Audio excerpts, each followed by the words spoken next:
안녕하세요. 반갑습니다. 쉽고 바른 수학, 쉽바 수학입니다. 오늘은 중1-1 1차 방정식의 활용 제3강 농도입니다. 이제는 1차 방정식의 활용 문제의 풀이에 대해서 잘 알겠죠? 먼저 미지수를 정하고 마지막 과정에서 구해진 해가 문제의 뜻에 맞는지를 반드시 확인한다.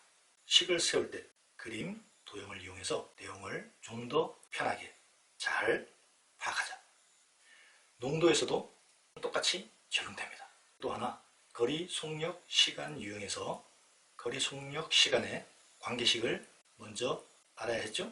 농도에서도 농도에 관한 관계식을 먼저 알아야 됩니다.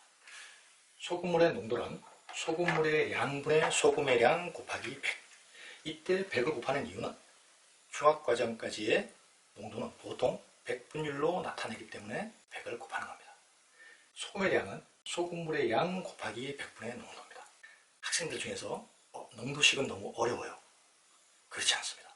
초등학교 6학년 과정에서 비율에 대해서 많이 공부했습니다. 예를 들어서 우리 학급에 40명인데 안경 낀 학생의 수가 10명이다 하면 비율은 4분의 1, 0.25, 25%였을 겁니다.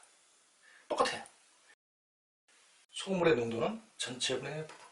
우리 학급 40명, 안경 낀 학생의 수 10명, 4분의 1 곱하기 100. 그러면 안경 낀 학생의 비율, 소금물의 농도 똑같습니다. 소금의 량 역시 마찬가지예요.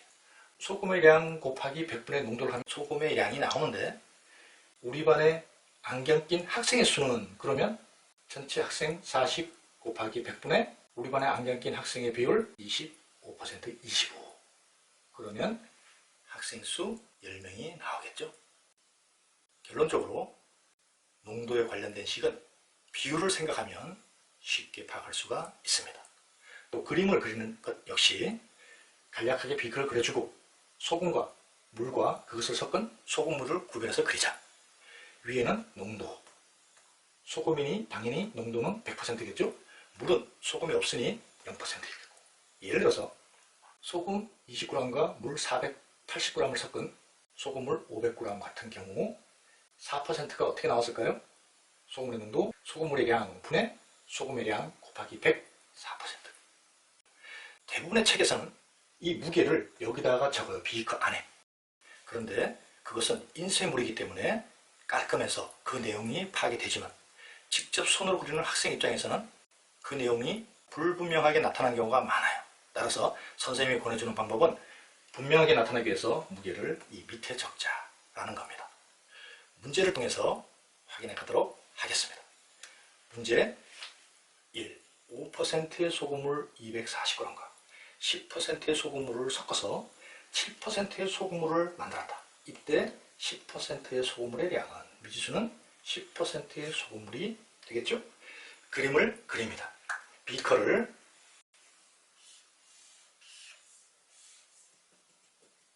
5%의 소금물 240g, 10%의 소금물, 이게 X입니다. 섞었으니 더해지는 거고, 그래서 나타난 소금물은 7%의 소금물. 이 7%의 소금물은 더했으니 240 플러스 X가 될 겁니다. 이렇게 그림을 그려놓고 식은 소금의 양을 기준으로 세우면 간단하게 미지수를 구할 수가 있습니다. 5%의 소금물 240g에 들어가 있는 소금의 양은 소금물 곱하기 100분의 농도. 똑같이 X 곱하기 100분의 10. 그러면 240 플러스 X 곱하기 100분의 7. 이런 식이 나오는 이유가 우리는 비커를 여러 개를 그려서 그 내용을 분해했지만 실제로는 하나의 비커에서 일어나는 일이죠. 그래서 좌변에 그려진 소금물의 양과 소금의 량, 우변에 그려진 소금물의 양과 소금의 양이 동일하기 때문에 그렇습니다.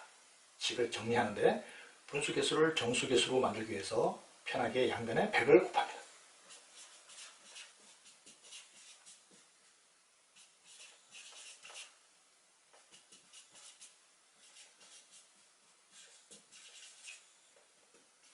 그래서 160. 구하는 10%의 소금물의 양은 160.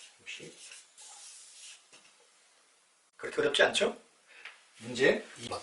8%의 소금을 550g에 소금을 더 넣어 12%의 소금물을 만들었다. 더 넣은 소금의 양은, 미지수는 더 넣은 소금의 양이 되겠고, 그림을 그리면 8%의 소금을 550g, 여기에 소금을 더 넣는다. 소금은 100%, 그 양이 미지수 x. 더 넣었으니 더해줘야 되고, 이렇게 나타난 소금물 12%, 양은 더했으니 550 플러스 x. 10, 문제 1번과 동일하게 세웁니다. 소금의 양을 구하기 위해서 550 곱하기 100분의 8. 여기는 소금 전체니까 x 하면 되겠죠? 학생들 중에서는 100분의 100을 해야 되지 않습니까? 맞습니다. 100분의 100 하면 1이 되겠죠? 값의 변화가 없습니다.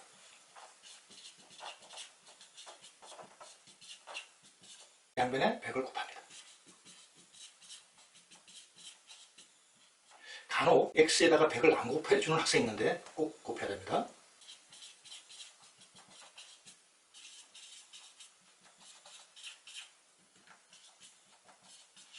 우리가 구하는 더 넣은 소금의 양은 25g입니다.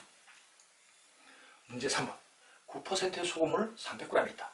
15%의 소금물을 만들려면 몇 퍼센트의 물을 증발시켜야 되는가? 소금물의 농도를 높이는 대표적인 두 가지 방법이 소금을 더 넣든지 2번처럼, 아니면 3번처럼 물을 증발시키면 되겠죠?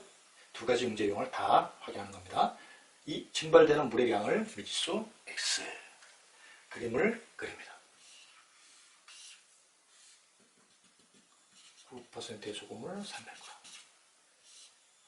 물을 증발시킵니다. 물은 0%, 이것이 미지수 x. 증발시키니까 더하는 게 아니라 빼야 되는 거죠. 15%의 소금물, 이 양은 300 마이너스 x가 되겠고, 식을 역시 소금의 양을 구하는 식을 세웁니다. 여기는 소금이 없죠? 0입니다.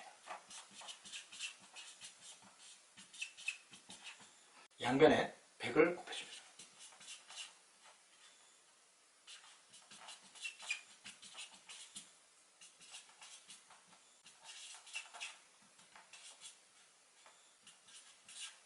구하고자 하는 증발되는 물의 양은 120g. 마지막 문제 4번. 3%의 소금물과 12%의 소금물을 섞어서 6%의 소금물 300g을 만들었다. 이때 3%의 소금물을 몇 g 섞어야 되는가? 3%의 소금물을 미지수, 그림을 그립니다. 3%의 소금물, 이게 미지수 x. 섞었으니 더하고 12%의 소금물, 이게 양이 안 나타났죠? 그러나 전체량을 알기 때문에 구할 수가 있습니다. 6%의 소금을 300g을 만들었다고 했으니 얘와 얘를 더해서 300이 나와야 되니까 12%의 소금물은 300-x가 되겠죠? 역시 소금의 양을 구하는 식을 세웁니다.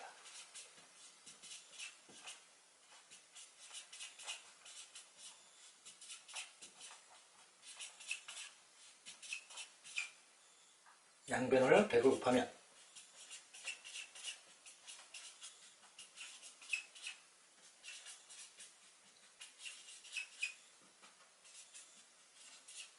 따라서 구하고자 하는 3%의 소금물의 양은, 이렇게 1차 방정식의 활용 문제들을 다 살펴봤습니다. 학생들이 어렵다고 하고 좀 괴로워하는 영역이기도 합니다. 그래서 유형별로, 문제별로 잘 정리하면 그렇게 부담스러운 영역은 안 될 줄로 압니다.